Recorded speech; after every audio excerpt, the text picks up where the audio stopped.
Maybe if you don't want to talk, you could just listen.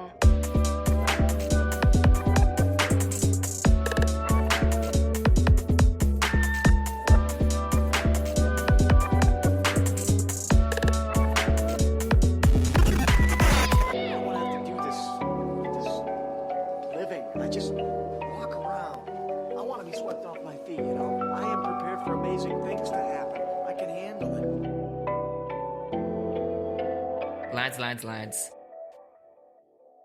Alright gang, what is happening? I am Mal Foster and you are listening to the latest episode of your third favourite above average but infinitely curious podcast, Dimed Out. Back from the mid-season break, it is season 2, it is episode 10, and I am looking forward to this because this is unlike anything we've really done before. So as you can tell by the title of this week's episode, we are going to be talking about a project called Everywhere at the End of Time. Now, chances are you may know about this because it has had a real sort of resurgence, a bit of a mushroom cloud boom on the internet over the last few months to the last year. If you've been on YouTube, if you follow stuff on Reddit, if you basically just scroll through the internet, there's a good chance you have maybe seen this come up somewhere, even if it's just the artwork. Maybe you have actually taken the plunge and listened to the album itself. I'm calling it a single album because, well, let's get into it. For those of you who don't know, this is what we're talking about. Everywhere at the End of Time is the project. The person behind it is a British musician called Leland James Kirby. He's been making music from what I can see, from about 1999. He's recorded music under a bunch of pseudonyms, including VVM, The Stranger, under his own name, Leland Kirby. But yeah, he's recorded under a whole bunch of pseudonyms, primarily underneath the moniker of The Caretaker, which started life as a sort of homage, as a sort of tribute to The Shining. So the main body of music that he has been inspired by, that he's used and utilised and sampled, is of a particular ilk. If you've seen the Kubrick film, you'll kind of know where we're heading. If you haven't and you're unfamiliar, the main body of work used for the Caretaker project is that of 1920s to 1940s ballroom music, or, as is also very tweely known, British tea room pop. Which, you know, the internet being the internet, no doubt there are many nooks and crannies that are just solely dedicated to that genre. Yeah, what a subgenre. Now, if you have not encountered this on the internet, if you have no idea what this project is about, the nutshell definition of it is that it is 6.5 hours of dark, ambient, experimental noise music that is designed purposely to simulate Alzheimer's disease. It is a scope of music, as I say, 6.5 hours long in 6 separate stages, that is designed to, as closely as you possibly can through the medium of music, to simulate the decay, the degradation that comes with dementia. Now, obviously, given the subject matter at hand, given the fact that this is such a personal subject that, you know, some of you may have personal experience with, I myself have personal experience with this, I understand the heaviness of this, I understand how dense this is, and this is definitely not going to be an episode for everybody, and I fully appreciate that. So if this is the point where you say goodbye and you check in with us next week, then I totally, completely understand, and there is zero offense taken. It's not for everybody at all. I do get that. If you are going to continue with this, if you are still with us at this point, then chances are you have the very understandable question, why? Why, Mal? Why are you doing this? Why do you want to sit down with 6.5 hours of music, challenging music no less, that explores and simulates such a dense, emotionally heavy and complicated and just troubling subject? It is a perfectly understandable question. It's one that I have asked myself a couple of times in preparation for this, so I get it. But I do have my reasons, and I will be explaining them as we go through the episode. The structure for this episode is unlike anything we've done before on the show. I said that earlier and I mean it. I mean, we haven't done something of a documentarian nature before on the show, so that's kind of a first here on Dimed Out. But the way that we're playing with the structure, the way this episode is going to unfold is also very different to anything we've done before. The bulk of the episode is a series of recordings that I made during the experience. Whilst listening to the music, I had a notebook, I had my portable recorder, and at different stages, at different times, I would chime in, talk about what I was feeling, what I was thinking, what images were coming to mind, what I was picking up, what I was noticing. You know, essentially a collection of musings which at the time was in the present, but is now in the past, but is also now in the present. Yeah, see, we're kind of getting into Tenet territory here, but hopefully this is going to be a lot easier to understand. Essentially, we're playing with the structure because that is the main bulk of the episode. Those recordings that were done in the moment at the time, but I've also interweaved some post-production comments and opinions and thoughts and ruminations a couple of weeks after the event. So I've left some time, I've left some space, I've come back to it, and the two are sort of intersected together.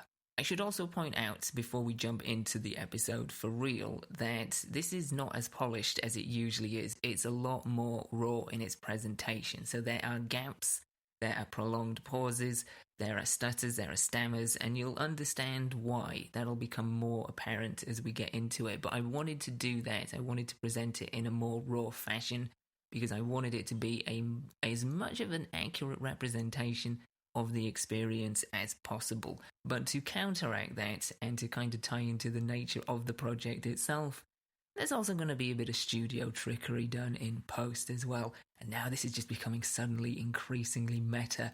On the topic of which, to twist your melon even further, I'm going to be including some samples from the project itself from everywhere at the end of time, some brief snippets underneath my vocal track, and that is primarily under the umbrella of fair use to emphasize and highlight some of the points that I'm talking about. Of course, all copyright goes to Leland Kirby, along with so much respect. So you're in for something. I can tell you that. What that something is, I guess you'll just have to see for yourself.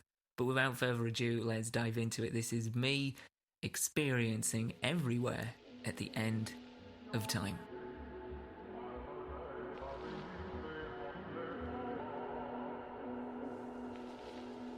I'm about to jump into the Caretaker project. I have put off doing this for so long because I've been really apprehensive to do it. But here we are, 6.5 hours. I don't think I'm going to do it in one sitting. I really don't think I have it in me to do it in one sitting. But who knows? If I do, who knows what's going to happen? Who knows how I'm going to feel? Who knows what is going to come out at the end of this? It is an experiment of sorts that I'm doing for various reasons. And,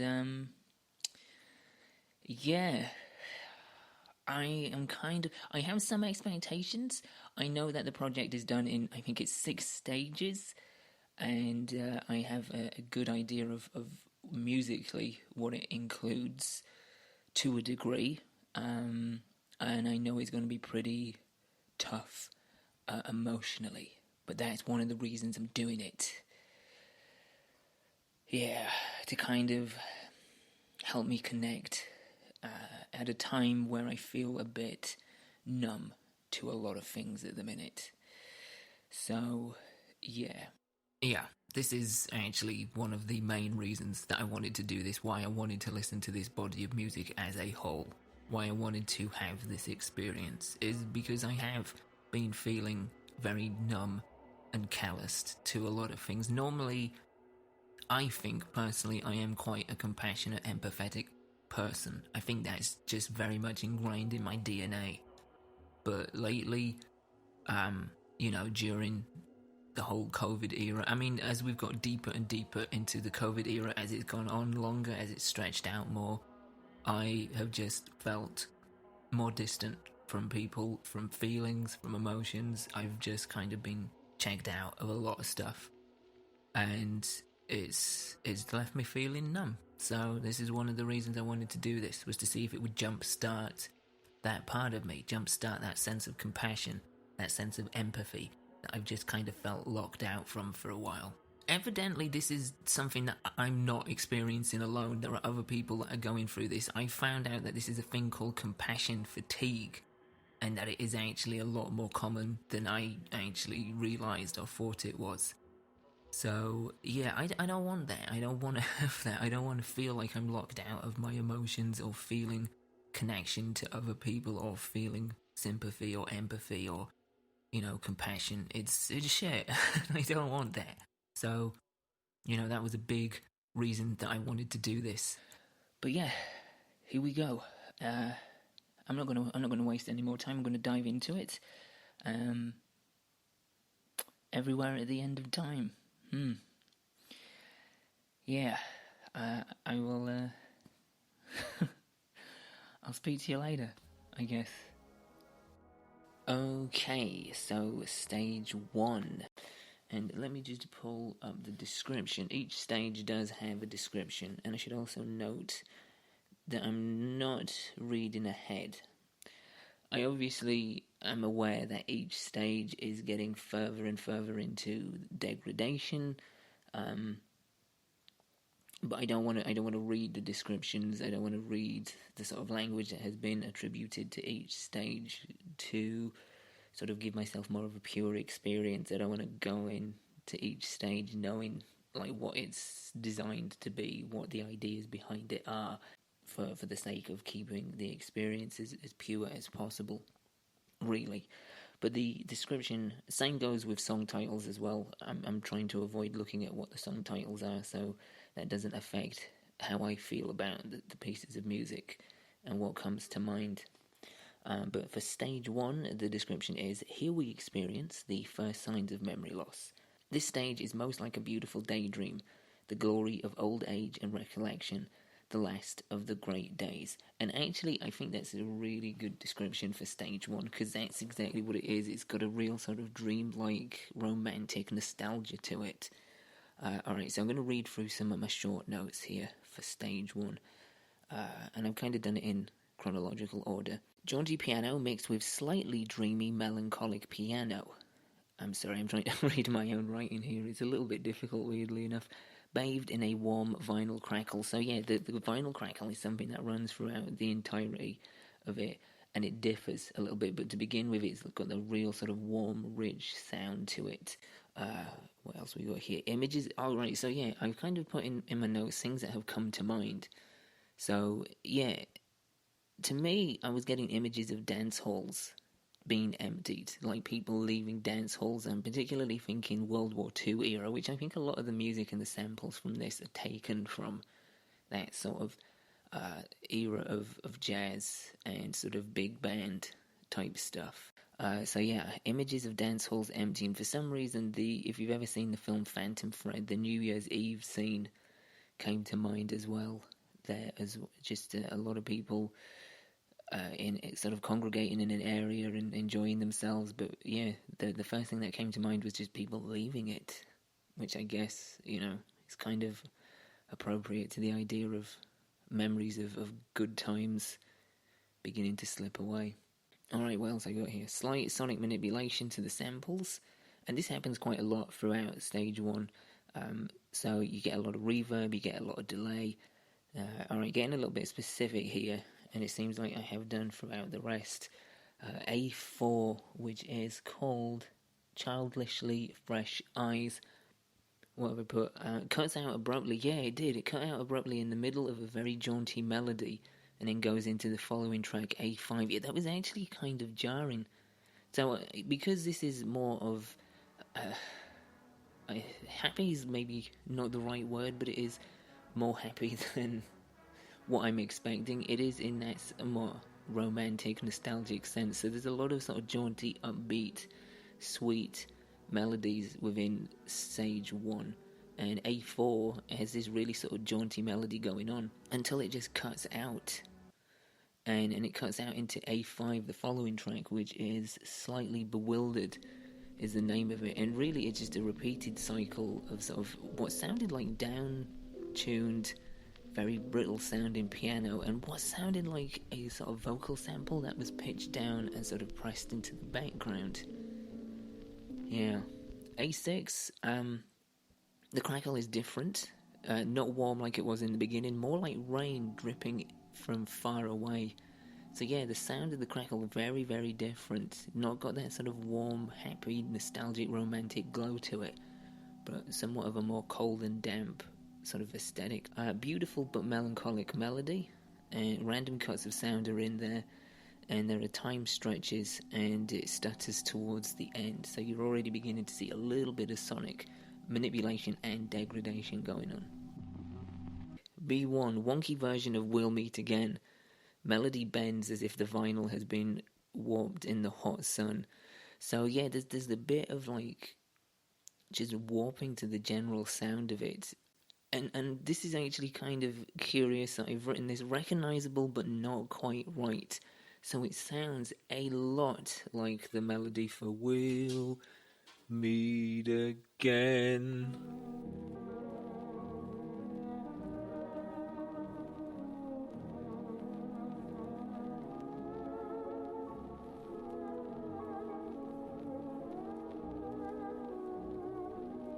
But it just doesn't sound quite right. It kind of, I don't know what to say. It just kind of like melts a little bit and leans away from what you expect. Yeah, I don't know if that is actually what the sample is, or if that is just me associating a memory of my own, if this is becoming somewhat of an immersive experience. Now, as far as I can see, after having listened to the album and sort of dug into it a little bit more, I can see no listing of that being a sample used.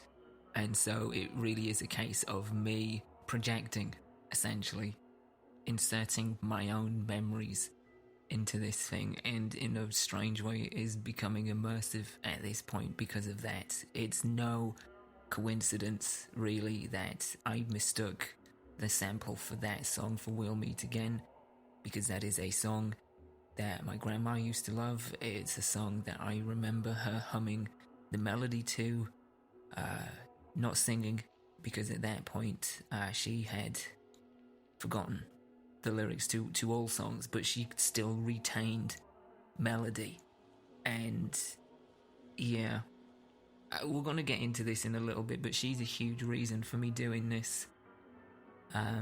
You know, some of you may know, some of you might not, most of you probably don't, but my grandmother did have dementia. I lived with her as she lived through it. And a number of you are probably asking, why on earth are you doing this if you've already been through that and experienced that? And that's a fair question. It is a fair question. It's an understandable one. There are two reasons, one of which we'll get into a little bit later. I will touch upon, certainly. But the other is that, you know, I have no understanding of this. I have no frame of reference. I've obviously never experienced it, thankfully, and, you know, hopefully never will. That is my number one fear. That has leapfrogged the fear of death, is losing my memory of the people, the places, the events, the moments, the things that I love, the things that matter, the things that care about me. So as well as trying to create a spark of compassion, a sort of spark of feeling that I feel has become dormant, it's confronting that fear as well. That's another reason. You know, on one hand, because I don't have that experience, because I don't know what that's like, I don't know what my grandma went through, I wanted to do this to kind of feel a little bit closer to her. And I know that makes like very little sense, maybe, I don't know. But in my head, it was like, if I can get myself to a point of simulation, if I can kind of bring myself a little bit closer, at least to the fringes of what was happening, I can bring myself a little closer to her as well. Whew, yeah, so it's no coincidence that I'm mistaking samples for things that I recognise, I guess. It's very strange indeed, but yeah, that's what I was doing, bit of projecting. What else have I got here at the bottom? Things linger and trail and stretch out as background layers. Yeah, that's part of the manipulation going on there. Images and thoughts of washed out photos from a disposable camera. So yeah, as I'm getting towards the back end of stage one, just I was having these images of if you were a child of the disposable camera era, where you would take your Kodak to Boots or wherever you got your photos developed, and you'd hand in your roll of film, and then you'd get them back. And sometimes you would either have been pointing the camera at the sun and it just bleached out the entire thing, or you had your thumb over the lens, and you just ended up getting like just photos of just sheer darkness with maybe a spot of white light in the corner. Yeah, I was just getting images of that, of old holiday snaps that are discoloured and sort of washed out, listening to the sort of back end of stage one. So yeah, that's stage one. For the most part, kind of jaunty and happy and like full of, as I say, romantic nostalgia and happiness. But I don't imagine that's going to last going into stage two. Alright, stage two, and yeah, kind of different to say the least. There's a real noticeable difference in the first track, C1, which is called, let's have a look, let's take a look at the description first for stage two. Second stage is the self-realization, awareness that something is wrong, with a refusal to accept that. More effort is made to remember, so memories can be more long-form with a little more deterioration in quality. The overall personal mood is generally lower than the first stage, and at a point before confusion starts setting in. Again, that seems like a pretty accurate description based on what I heard and sort of experienced and felt. So yeah, C1, noticeably different. Texture sound is harsh and is moving at a faster tempo. So you had texture, you had the crackle, the sort of vinyl noise, the pops, the clicks, and just overall sort of textured layers in stage one, but here it's just moving at a much faster pace. What's also interesting is it seems like there's more layers in the first track of stage two. 3 layers of sound they managed to sort of pull out, each one moving at different tempos too. You've got a lead melody which you can follow, but the other 2 layers really kind of pull your concentration away. And C3, which is called What Does It Matter How My Heart Breaks, which is an awfully devastating title on its own. You've got a repeated melody or motif from stage one. At least I think you do. Again, it sounds really familiar with the instrumentation. Yeah. Cut that. So for C3, which has the absolutely devastating title of What Does It Matter How My Heart Breaks, I've got here in my sharp notes. Cut that as well. Alright, for C3, the third track on stage 2 has the... Alright, so if you're thinking, what on earth is happening here? This is some sloppy production. Mal, you've left a whole bunch of outtakes in. Yeah, that's not by accident. This is done purposely, because as I said, I wanted to kind of document this in a way that was real and raw and truly representative of what was happening.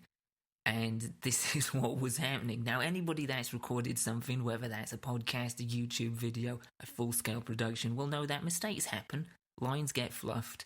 There are multiple takes. You know, not everything comes out first time.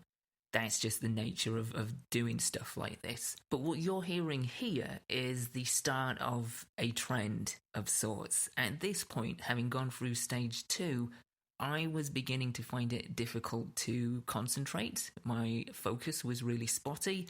It was becoming increasingly more difficult to read through my notes and form coherent thoughts and articulate them.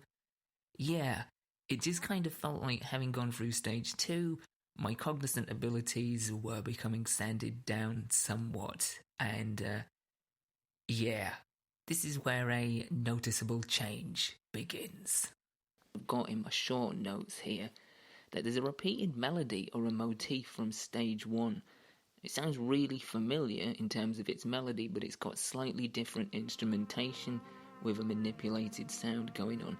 I mean, I think that it's from stage 1. It really did seem like I just heard that but then it kind of made me think, is this a point where there's a lot of samples that are sounding the same, things are blending together? Am I remembering it differently? Or was it actually a recycled sample from stage 1 that's just been altered? Yeah, remembering things differently, I've written in all caps, because that seems to be quite significant. I mean, it could be just me, or it could be me and the sort of figurative person that the music is attached to or referencing. Could be both. It could be deliberately done to make that happen. But yeah, that kind of threw me off a little bit, because I'm like, hang on, I've heard this, but it sounds different. And yeah, kind of trippy a little bit, to say the least. Alright, the fourth track on stage 1, C4, got lower and sharper sounds, somewhat more menacing. The title for that, by the way, the fourth track, is Glimpses of Hope in Trying Times. C5, you've got delays on the melody, where it's trailing behind it, bursts again of pulsing textured percussion, and to me it actually sounded at times like soldiers marching on gravel, the sort of pulsing textured sound. And I don't know why, but for some reason this conjured up images of sort of desolate towns in the Eastern Bloc, sort of barren, dusty kitchens with empty tables and cupboards that are just like a dark blue or grey. That's the imagery that I was getting from C5, surrendering to despair, which is actually a pretty apt title for that imagery. D1, speaking of titles, is called I Still Feel As Though I Am Me, and this really is the first genuine emotional hit I've had with this project.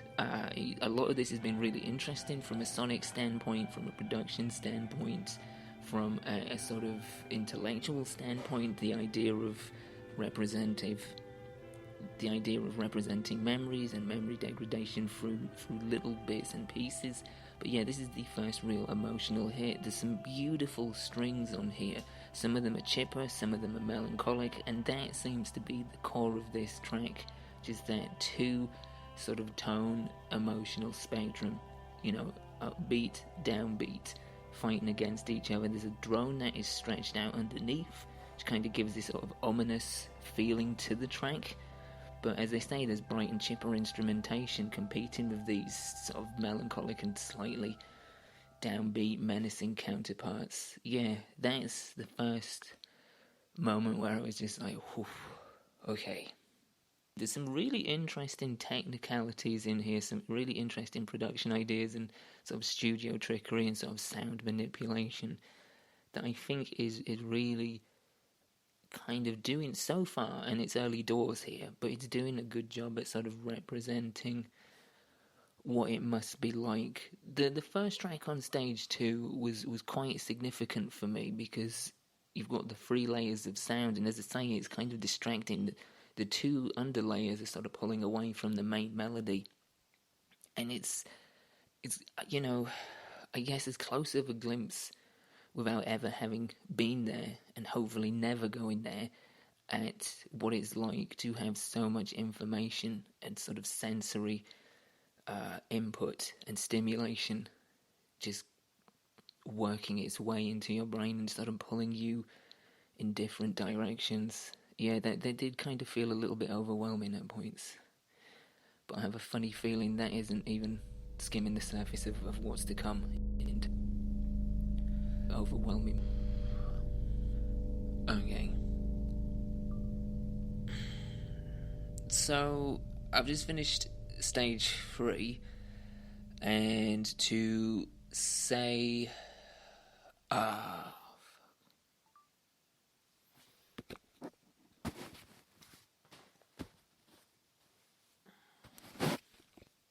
Okay, so I've just finished stage 3, and to say a shift occurred in that stage would be an understatement.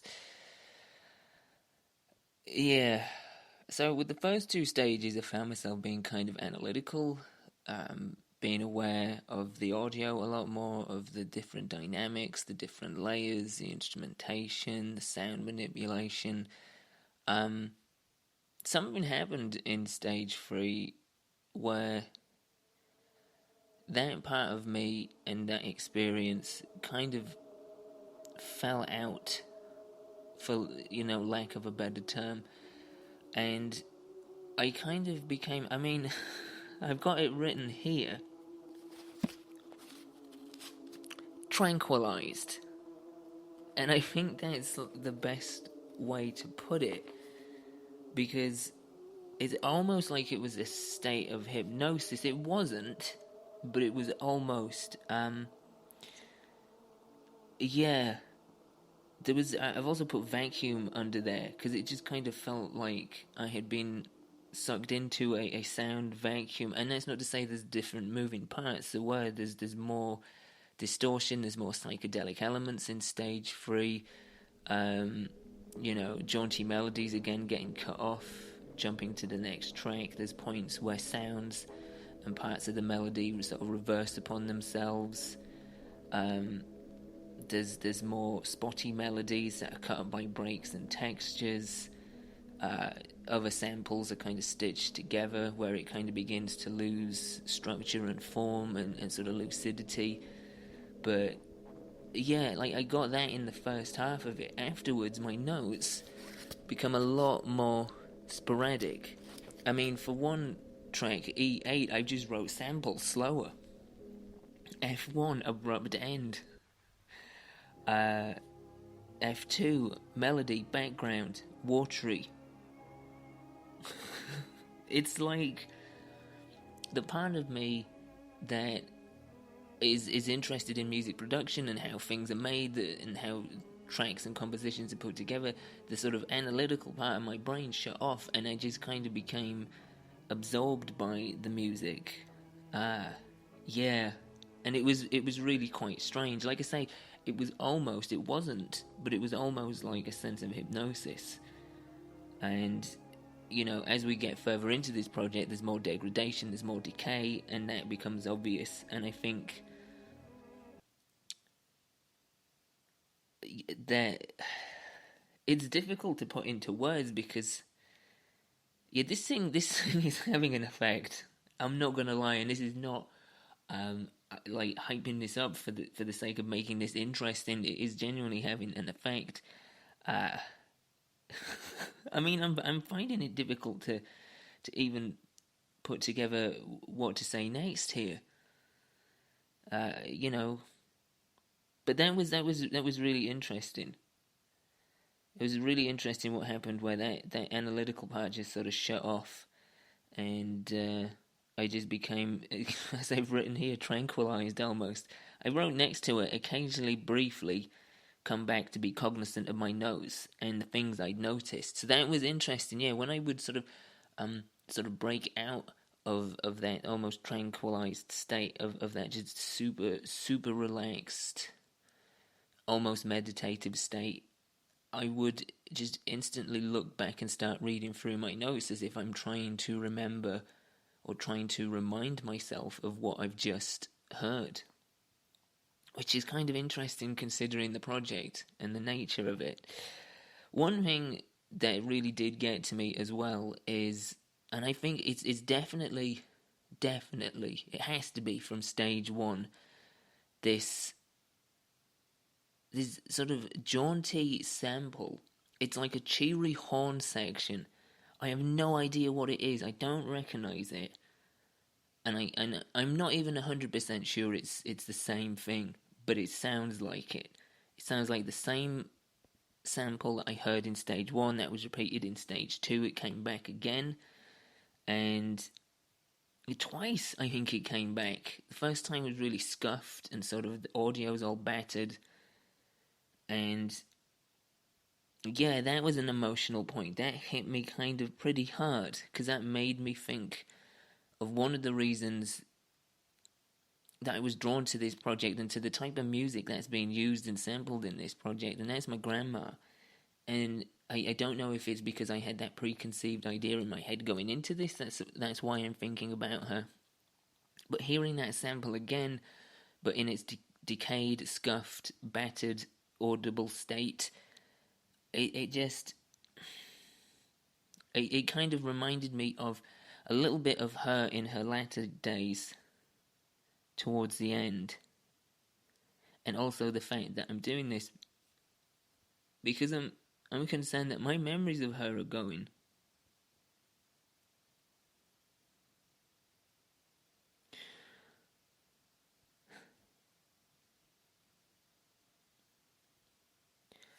And it comes back again.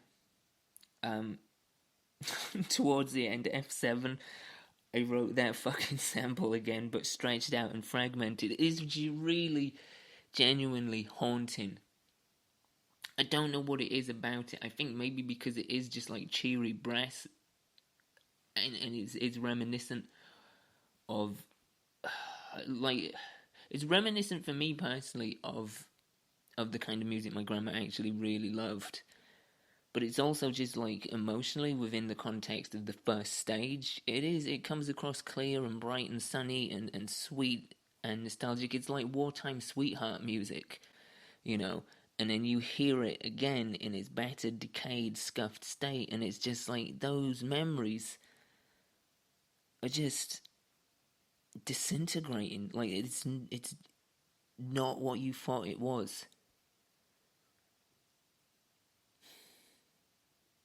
Yeah, like I won't lie. Stage 3 was interesting. In one hand, for the sake that it did almost, as I say, tranquilize me. It kind of just made me not numb, but just super meditative, and like the analytical part of me shut down.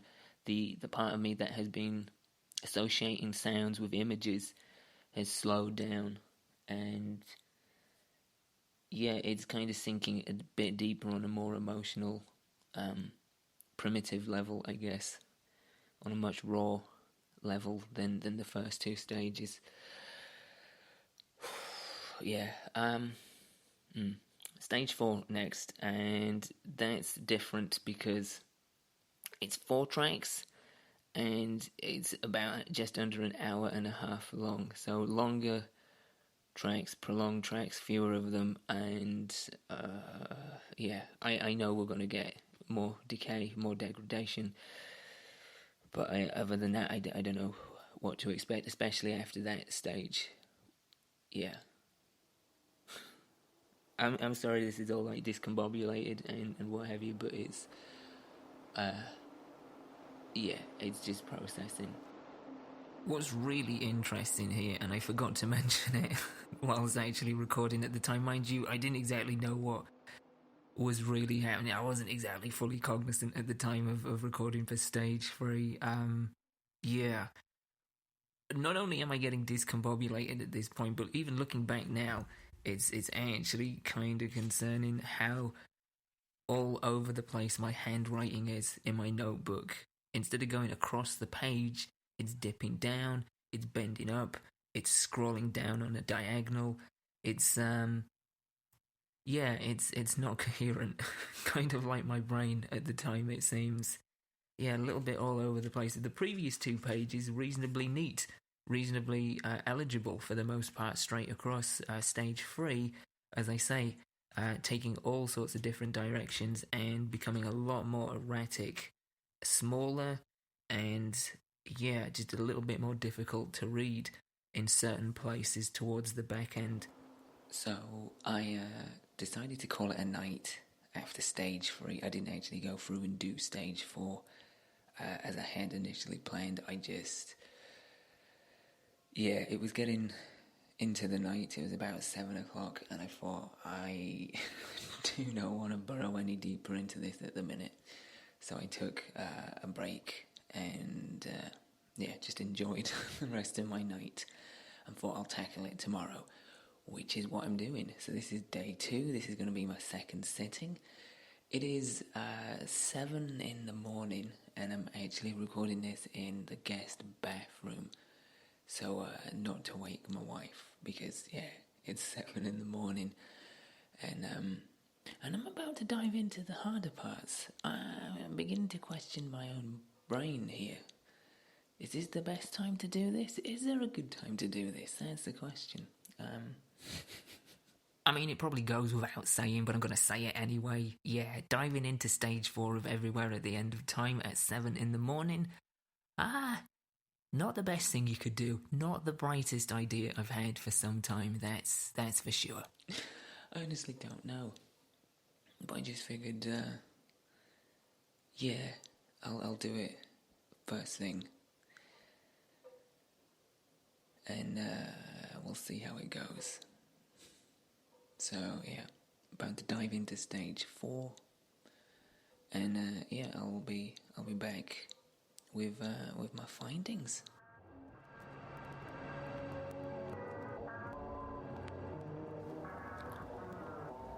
This is something else entirely. It is just unsettling. There's so many layers stacked on top of each other, cutting in and out. There's barely any melody. It's just dissonance and noise. It's just really quite aggressive and unsettling. Yeah, it's like structure has gone completely. It's like it's just not gone completely, but it's crumbling rapidly.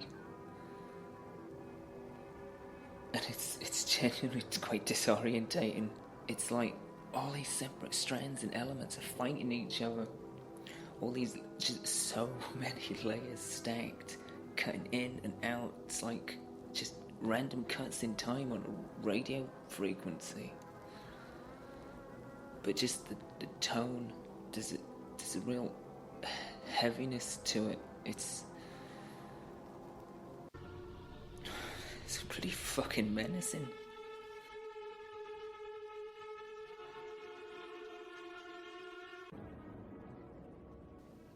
Yeah, so I just finished stage 4.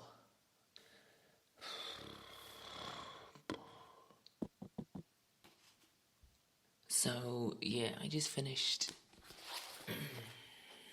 So I just finished stage 4, and that was not pleasant. It was disorientating and kind of invasive, especially at the beginning. Just so many layers, so many things piled on top of each other, so many things cutting in and out, just this constant stream, this constant line of change, fragmented sounds and just fractured elements. Just a lot to take in. And the way some of the manipulations were done, some of the samples, I think they're brass, but I'm not sure, but the way they were sort of stretched and manipulated, it kind of sounded like ghostly voices. So yeah, and add that into the mix of sensory overload, and not exactly pleasant.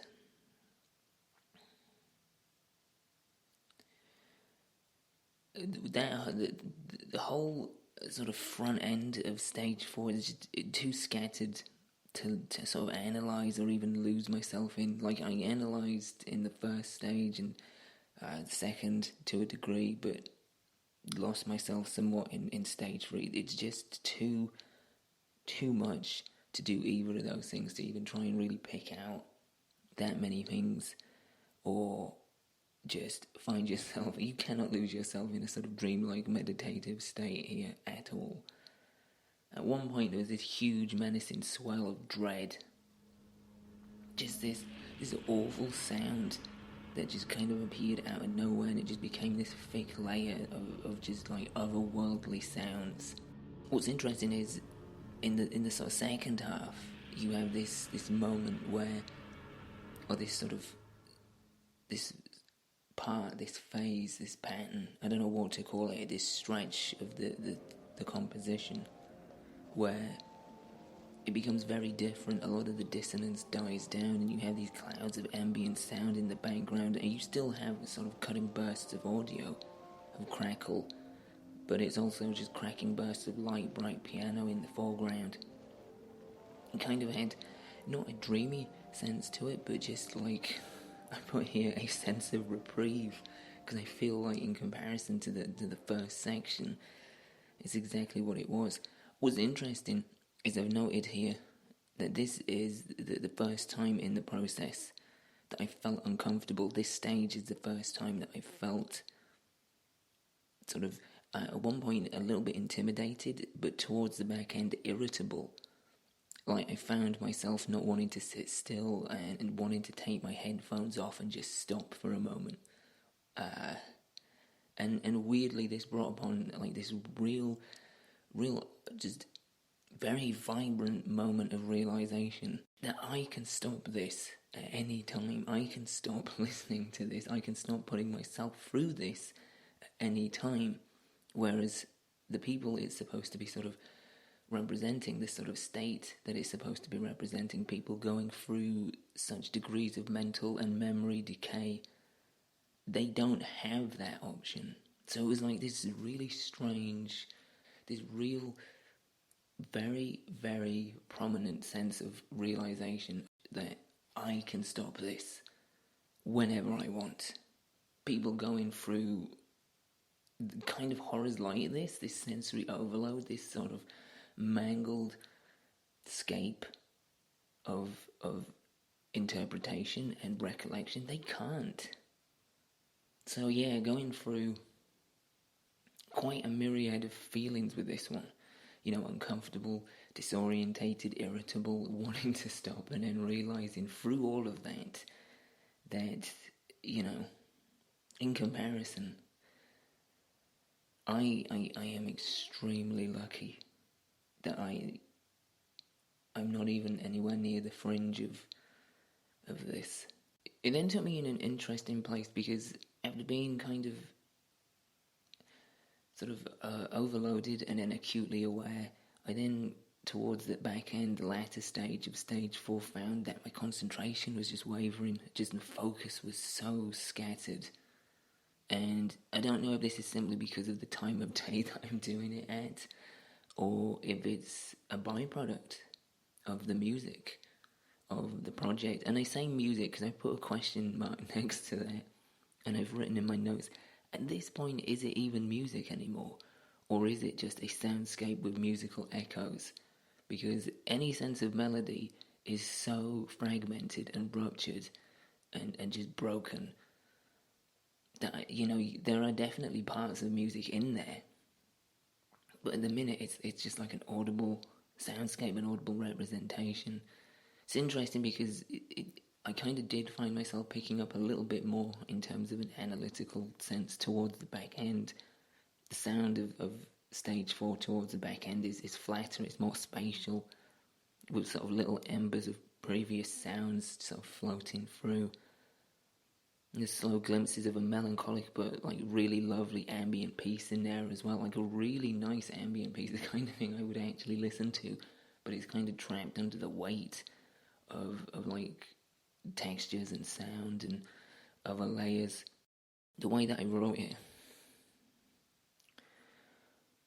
I don't know why I'm having a hard time.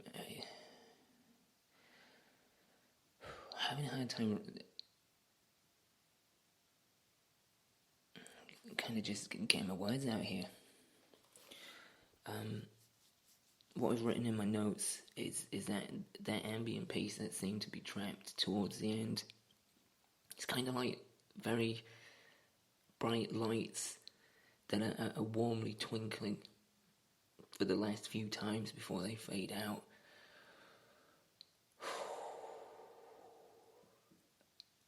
Like, that's the image I got. I suppose it's actually pretty accurate for what's happening. Yeah, it was just like a very different point from where it started.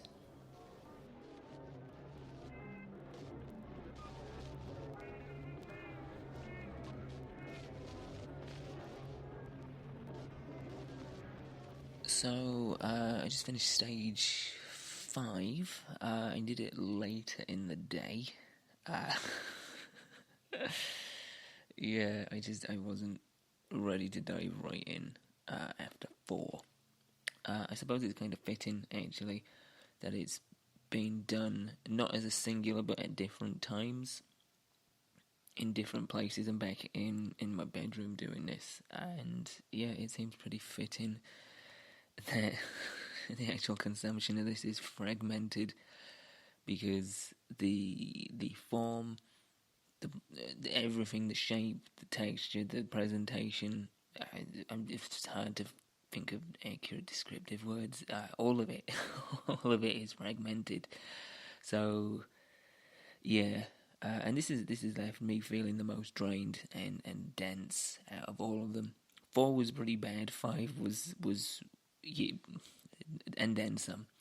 So it starts off really abruptly, like a jump scare. Jumps into a bunch of garbled sound, cutting in and out, back and forth, and throughout, at various different stages to various different degrees, there's a brief moment of melody, and it's just quickly snatched away and sort of just drowned in this mangled tapestry of sound, which is probably the best way to describe a big chunk, especially the first section of stage 5, a mangled tapestry of sound. It's darker, it's denser, there's more abrasive sounds and textures before.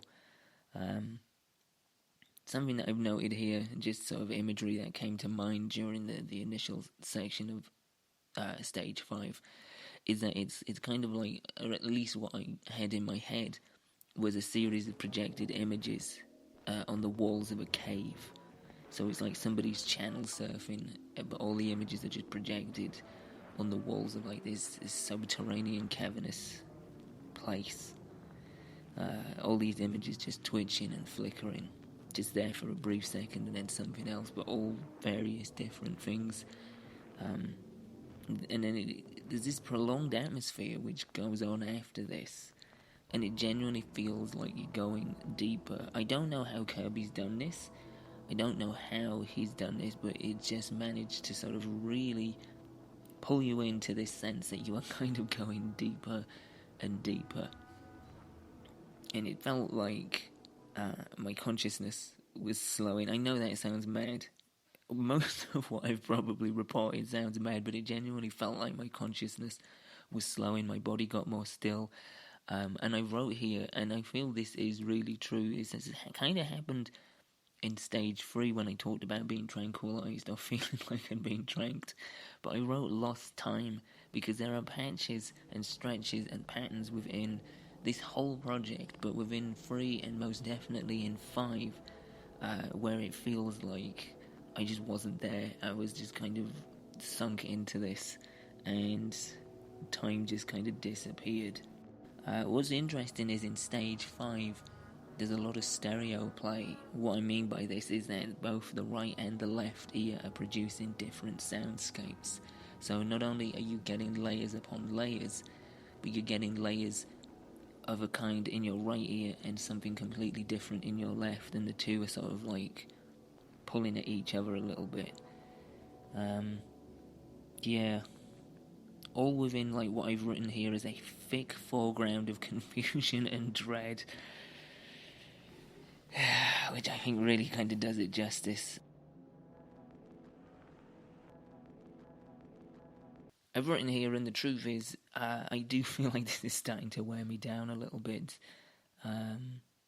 Everything is becoming so congealed and inseparable that it's beginning to sort of bear a weight to it for sure. Like a real denseness, which kind of leads me on to this next note that I've written here, that pinpricks letting in thin shards of cloudy light into a body of darkness. Again, that's a pretty apt description, I think. Just feels like it stretches when it goes into this sort of drone-like existence, this singular body, that it is dense, it is dark, but there are just these sort of, as I've written, pinpricks letting in shards of cloudy light. At this point, frustration was beginning to form. At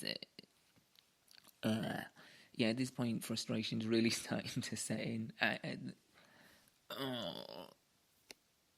What's interesting is at this stage, frustration was really kind of beginning to kick in as the general form begins to just fall apart.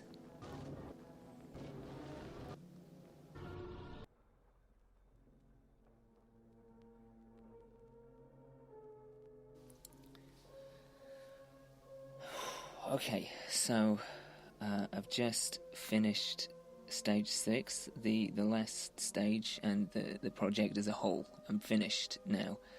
And yeah. So I think the description, I don't have it in front of me right now, but if I remember rightly, the description is basically that there is no description for this, and it's kind of on the nose, because although there are a lot of crossovers to different parts, especially the stages that sort of preceded 6, it's a different beast, and it's kind of it's difficult to really encapsulate. I mean, the whole project's difficult to encapsulate, but 6 for some reason particularly. So maybe I'm just feeling fatigued. Maybe it's just mental and emotional fatigue. Who knows? But yeah, it's a different kind of beast. The more you focus or try and focus on one element, one layer, the more overwhelming it was. And at points, honestly, it was kind of claustrophobic. Not as like scattered or ruptured or fragmented as the previous stage, but just dense. Like at times the foreground is just a dense brick of sound, but in there there's brief moments of like coherent piano and recognizable samples and bits of melody. And honestly, it's those bits which are the most disconcerting. Those are the bits that got to me the most. You know, it's a project full of dissonance and just aggressive sound design. And when I mean why is this so fucking hard to talk about?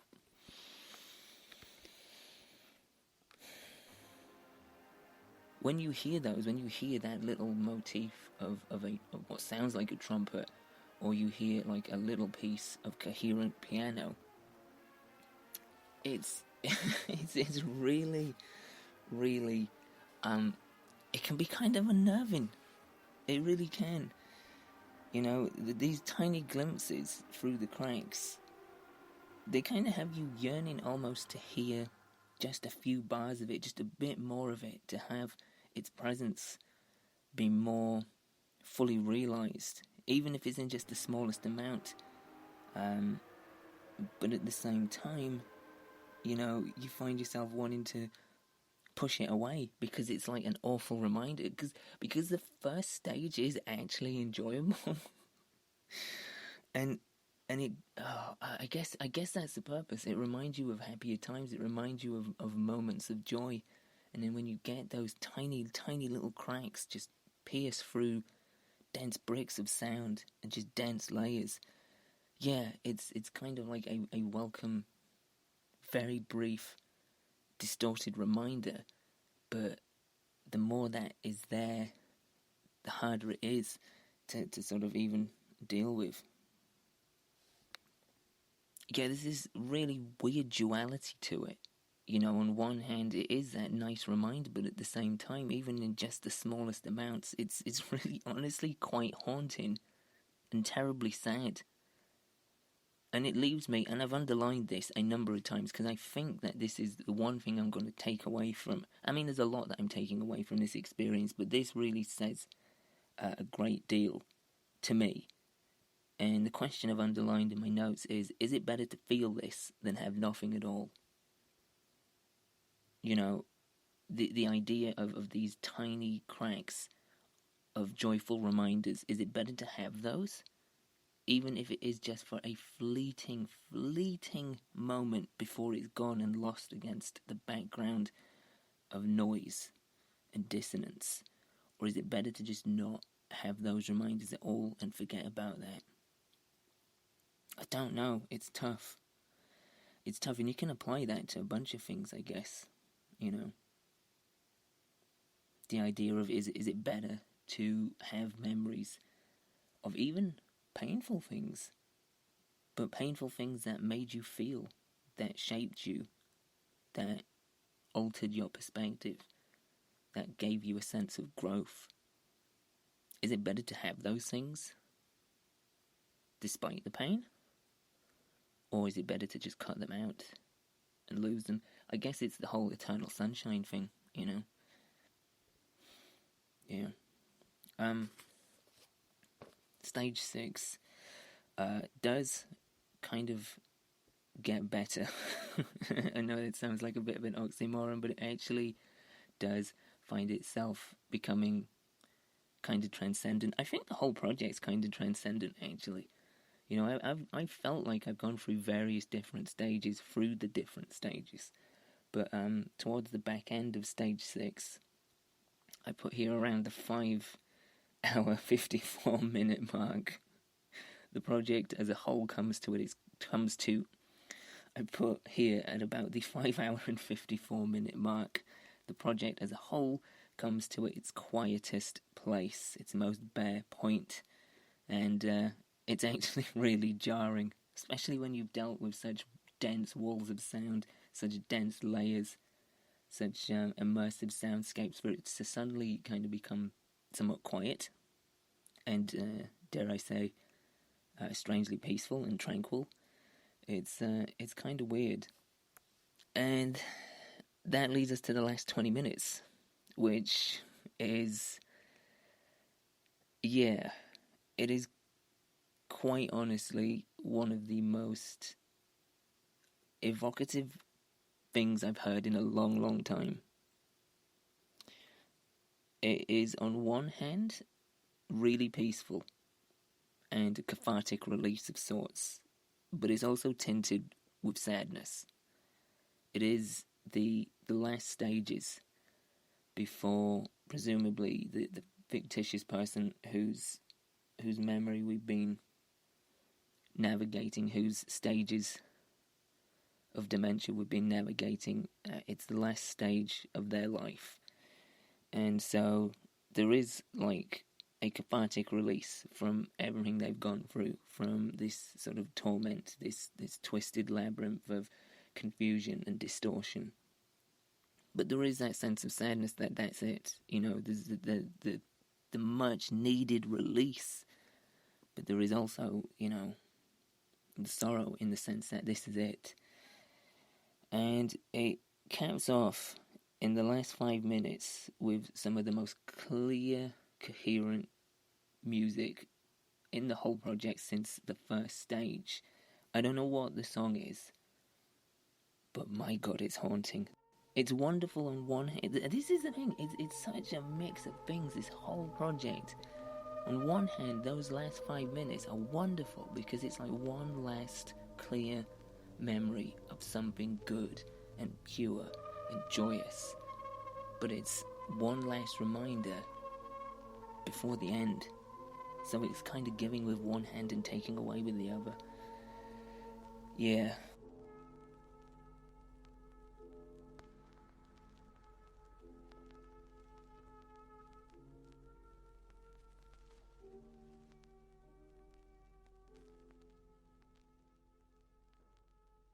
Yeah, I won't lie, even hearing that last piece of music back again is quite emotional.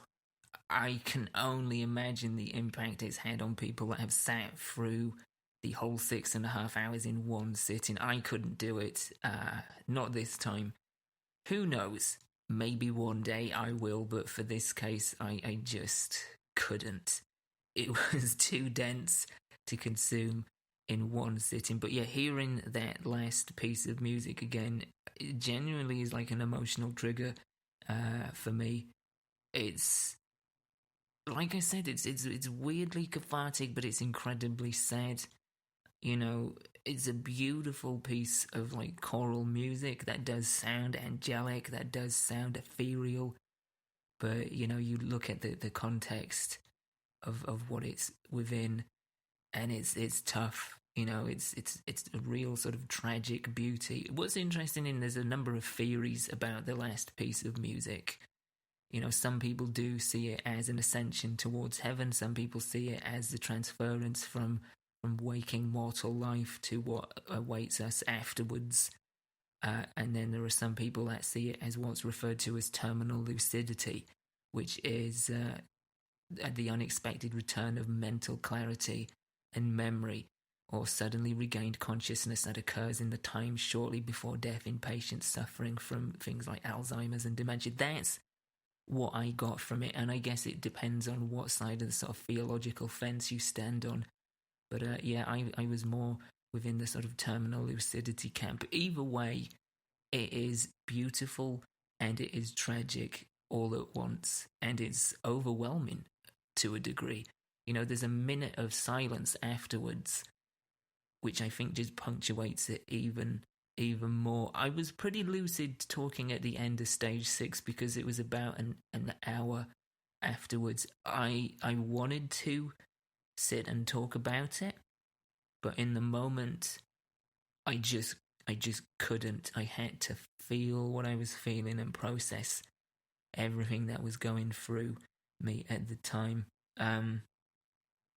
Yeah. Quite the experience, to say the least.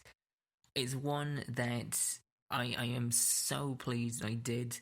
I feel like I don't know if it's necessarily accomplished any of the goals that I had for it. The idea of sparking a reignited sense of compassion and empathy to the levels I had before. I don't think it's capable of doing that. I think that's something that will fall out over time and come back to me with time. But it was definitely a touchstone for me. It definitely made me feel emotional. It took me to some very emotional places. It took me to some strange mental places as well. As I said, quite the experience. What is interesting is I'm not the only person having this experience. As I said at the top of the show, there's a chance you may have seen this in passing. You may be familiar with it in some degree. You may have seen some of the album artwork. You may have seen memes, references to it on the internet. And that's because it has had this huge resurgence in the last few months to the last year. And weirdly enough, to kind of take us to a previous point in our history, a big part of that is down to TikTok. It had this huge boom on TikTok where one user of TikTok set about doing the Caretaker challenge, or I think that's what they referred to it as, like challenging people to sit and listen to it as a whole. And, things on TikTok obviously get traction. Sometimes, not everything, like anything on the internet, it's all sort of luck of the draw if something becomes viral or something sticks or makes an impact. But this did, and it's kind of found itself leaking onto other sort of channels of the internet, other avenues of the web. YouTube in particular, if you look up Caretaker and everywhere at the end of time on YouTube, you will find now a plethora of stuff on there. People's theories, people's theses. Like I said as well, Reddit is a great source of stuff. And this is the interesting thing about it, is that so many people have latched onto this and found themselves connected to it, and through finding a connection to it, they found a connection with other people. One of the things that I've loved about doing this is looking through the YouTube comments for the official sort of posting on Leland Kirby's channel, which hosts the actual official version of the album in full. VVM Test is the name of it. And if you scroll into the comment section, there is so many instances of people who have obviously had heartbreaking personal experiences with diseases like Alzheimer's, people that have had first-hand experiences with people that they've loved suffering from dementia, and various other things. And this horrible, dark, consuming, decaying, awful thing has brought people to this and has brought people together to share their experiences. And so, like the last 5 minutes of the project, there is a sense of tragedy and beauty coexisting together. People that have had these awful experiences, that have seen loved ones become deteriorated and just disappear, who have had to go through that, but have found a bond with other people that have been able to connect through their experience, through their tragedies.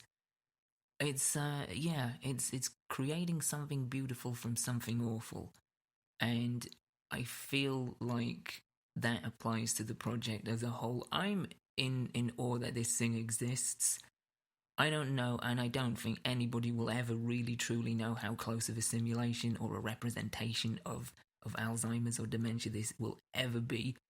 But I think the fact that it has brought people to this, that it has given people a reason to slip on somebody else's shoes, to get outside of their own head, their own ego, to step outside of themselves and to try and experience as close, or get, as I said, as close to the fringe of that experience as possible, is a marvelous thing. You know, obviously as we go through our own lives, we yearn to learn more about who we are, what we can do, what we're about. But one of the great joys of being alive, period, is being able to know what it's like for other people, to share their experiences, to learn about their experiences, to even consider their experiences. There is a wealth of life within humanity, and at the moment, it might not seem like it, but it's still there. And even if it's through tragic circumstances, even if it's through a connection forged from tragedy, you know, we can experience that. We can revel in the beauty of that, of the experience, of the connection. I think this thing is fantastic. It's difficult, it's heartbreaking, it's consuming, but it is connecting. And that's what I want to end things on. Yeah, I want to leave you with that sense of connection. You know, it's a wonderful thing, and it's something that I think we all sort of bypass far too often. It's something that I think we all overlook and often take for granted, myself very, very much included. I'm trying to be better, I'm trying to do better, and yeah. As I always say at the end of each show, look after yourselves and look after each other, because for better and for worse, each other is all that we've got.